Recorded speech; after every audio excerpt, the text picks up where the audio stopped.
నమస్కారం. సంజీవిని కార్యక్రమానికి స్వాగతం. పిల్లలు పుట్టుకతోనే కొన్ని లోపాలతో పుట్టడం, కొన్ని లోపాలు వయసు పైబడే కొద్దీ కనిపించడం, మరికొన్ని లోపాలు ఒక వయసు వచ్చాక సర్జయించుకోవడం, ఇలాంటి రకరకాల సమస్యలు ఉంటూ ఉంటాయి. పుట్టుకతో వచ్చే లోపాలు ఎలాంటివి, ఎలాంటి సర్దిద్దగలుగుతారు, వెంటనే సర్జరీ చేయించాల్సి ఉంటుంది. ఏ సమస్యలు కొంచెం వయసు పైబడ్డాక కనిపిస్తూ ఉంటాయి, ఏ సమస్యలు వయసుతో పాటు సర్దిద్దుకోబడతాయి, ఇలాంటి వివరాలన్నీ పిల్లల్లో అసలు సర్జరీలు ఎలాంటివి జరుగుతూ ఉంటాయి, లేటెస్ట్ టెక్నాలజీతో కూడా లాప్రోస్కోపీ పద్ధతిలో కూడా ఈ సర్జరీలు చేయగలుగుతున్నారా, ఈ వివరాలన్నీ అందించడానికి Yashoda hospitals paediatric surgeon doctor Maruthi గారు మనతో ఉన్నారు. ఆయన అడిగి మరిన్ని వివరాలు తెలుసుకుందాం. నమస్తే అండి. నమస్కారం. పిల్లల్లో అంటే పుట్టుకతో వచ్చే లోపాలు కొన్ని కలిసి ఉండడం, లేకపోతే పొట్టలో కానీ ఇలా రకరకాలు కనిపిస్తుంటాయి కదండి. ఏవేవి వెంటనే గుర్తించగలుగుతుంటారు, వేటికి వెంటనే సర్జరీ అవసరం అవుతుంది? ఈ పిల్లలలో పుట్టిన వెంటనే కొన్ని ప్రాబ్లమ్స్ మనకు ఇమీడియట్ గా ఐడెంటిఫై చేయగలుగుతాము. అట్లాంటి ప్రాబ్లమ్స్ లైఫ్ రిస్క్ ఉంది, ఇమీడియట్ గా కరెక్ట్ చేయకుంటే అన్న ప్రాబ్లమ్స్ ని పుట్టిన 24 గంటల లోపల లేకుంటే 48 గంటల లోపలనే ఐడెంటిఫై చేసుకుని సర్జరీ చేసేస్తామన్నమాట. కొన్ని సర్జరీస్ కొన్ని ప్రాబ్లమ్స్ పుట్టుకతో ఉన్న ప్రాబ్లమ్స్ అయినా వాటికి లైఫ్ డేంజర్ ఉండదు కాబట్టి డిలేగా బయటపడుతుంటాయి, డిలేగా డిటెక్ట్ అవుతుంటాయి. అలా డిలేగా డిటెక్ట్ అయిన ప్రాబ్లమ్స్ లో కొన్నింటికి ఇమీడియట్ గా మనం సర్జరీ చేయాల్సి ఉంటుంది. ఒక హెర్నియా తీసుకోండి, కామన్ ప్రాబ్లం అది. పుట్టిన పిల్లల నుంచి ఎవరికైనా హెర్నియా అనేది కామన్ గా ఇంగ్వినల్ హెర్నియాస్ అనేది కనబడుతుంటాయి. ఇంగ్వినల్ హెర్నియా అనేది పుట్టిన పిల్లలు ఐడెంటిఫై అయినా ఇమీడియట్ గా మనం సర్జరీ చేయాల్సి ఉంటుంది. అంటే ఇమీడియట్ గా అంటే ఎంత ఎర్లీగా పాసిబుల్ అయితే అంత ఎర్లీగా కంప్లీట్ చేసేస్తాం. దానికి వెయిటింగ్ పీరియడ్ అంటూ ఉండదు.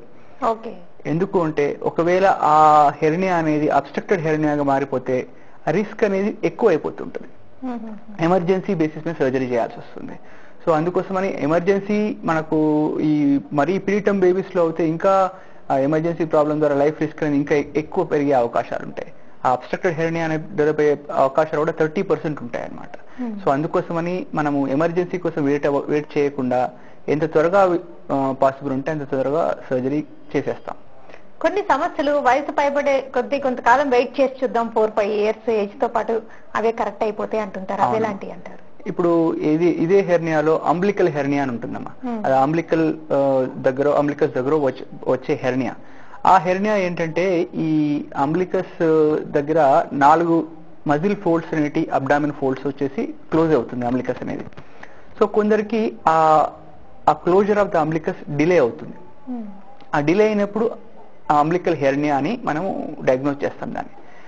యూజువల్ గా ఒక 20% to 30% ఆఫ్ చిల్డ్రన్స్ లో అంబ్లికల్ హెర్నియా అనేది ఉంటుంది.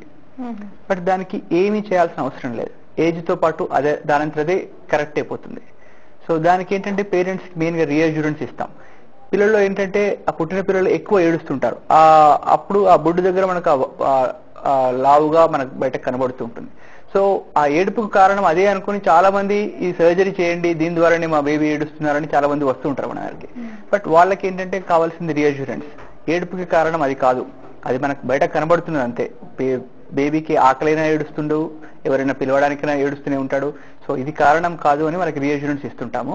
సో యూజువల్ గా ఆ అంబ్లికల్ హెర్నియా అనేది 2 నుంచి 3 సంవత్సరాల వరకు, maximum up to 4 to 5 years వరకు మనం వెయిట్ చేయొచ్చు. అప్పటివరకు దానంతరదే క్లోజ్ అయిపోయే అవకాశాలు ఉంటాయి. అప్పటికీ అవ్వకుండా లేకుంటే సైజ్ ఆఫ్ ద హెర్నియా చాలా పెద్దగా ఉంది అనుకున్నప్పుడు మాత్రమే సర్జికల్ ఇంటర్వెన్షన్ అనేది ఎర్లీగా ప్లాన్ చేస్తాం. లేదంటే 4 to 5 years తర్వాత ఉన్నా మేము సర్జికల్ ఇంటర్వెన్షన్ చేయాల్సి ఉంటుంది. పిల్లలకి మీరు చెప్తున్నట్టుగా అంబ్లికల్ ఈ బొడ్డుకి సంబంధించి ఎలాంటి సమస్యలు ఉంటూ ఉంటాయి అంటారు? ఈ బొడ్డుకు సంబంధించి ఇతర సమస్యలలో ఇది కామన్ గా మనకు న్యూ బార్న్ బేబీస్ వస్తుంటారు. ఆ బొడ్డు ఊడిపోయిన తర్వాత ఈ కొందరికి ఆ పుండు అనేది మానకుండా ఉంటుంది. మానకుండా చిన్న బొడుపులాగా తయారై వస్తుంటుంది. దాని ద్వారా కొంచెం డిశ్చార్జ్ లాగా రావడము, లేకుంటే ముట్టుకుంటే బ్లీడింగ్ అవ్వడము, అట్లాంటి సమస్యలతో వస్తుంటారు. దాన్ని యూజువల్ గా అంబిలికల్ గ్రాన్యులోమా అంటాం. సో దానికి ఏంటంటే simple procedure like cauterization, chemical cauterization అంటాము. అది చేయడం ద్వారా కంప్లీట్ గా తగ్గిపోతుంది. అది కాకుండా అంబిలికల్ గ్రాన్యులోమా కాకుండా అంబిలికల్ పాలిప్ అని చెరీ రెడ్ కలర్ స్వెల్లింగ్ లాగా కనబడుతుంటది. So that may require a surgical intervention. దానికి సర్జరీ చేయాల్సి ఉంటుంది. సో పిల్లల్లో కూడా గాల్ స్టోన్స్ కానీ కిడ్నీ స్టోన్స్ కానీ ఇలాంటి సమస్యలు ఉండొచ్చు అంటారా? పెద్దలో ఏ సమస్యలు అయితే ఉంటాయో అన్ని సమస్యలు పిల్లల్లో ఉంటాయి. సో దానికోసం మనం దానికి స్పెషల్ అండర్స్టాండింగ్ పిల్లల్లో మనకు అవసరం. ట్రీట్మెంట్ కూడా దాని ప్రకారం మారిపోతూ ఉంటుంది. పెద్దలలో ఉన్నట్టు పిల్లల్లో ఉన్న గాల్ స్టోన్స్ కి కారణాలు వేరు ఉంటాయి. సో పిల్లల్లో ఈ హీమోలైటిక్ ఎనిమియాస్ అంటాం, అంటే రక్తము దానంతరతనే డ్యామేజ్ అయిపోతుంటాయి. డ్యామేజ్ అయిపోయి ఆ హీమోలైసిస్ ద్వారా గాల్ స్టోన్స్ అనేది ఫామ్ అవుతుంటాయి. సో మనకు అట్లాంటి ప్రాబ్లం అయినా ఉందా అనేది ఫస్ట్ మనం ఐడెంటిఫై చేసుకోవాల్సి వస్తుంది. సో అది కాకుండా ఇన్ఫెక్షన్ రిలేటెడ్ గా పెయిన్స్, ఇన్ఫెక్షన్ రిలేటెడ్ గా గాల్ స్టోన్ ఫార్మేషన్ అడల్ట్ లో ఉన్నట్టు కూడా ఉంటుంది అనమాట. First basic cause rule out చేసినాకనే మనం దీని గురించి ఆలోచించాల్సి ఉంటుంది. అంటే ఓవరాల్ గా చూస్తే బ్రాడ్ గా అసలు పిల్లల్లో ఎలాంటి సర్జరీలు ఎక్కువగా జరగడం గమనిస్తున్నారు? ఏ వయసులో ఎలాంటివి ఎక్కువగా జరుగుతూ ఉంటాయి?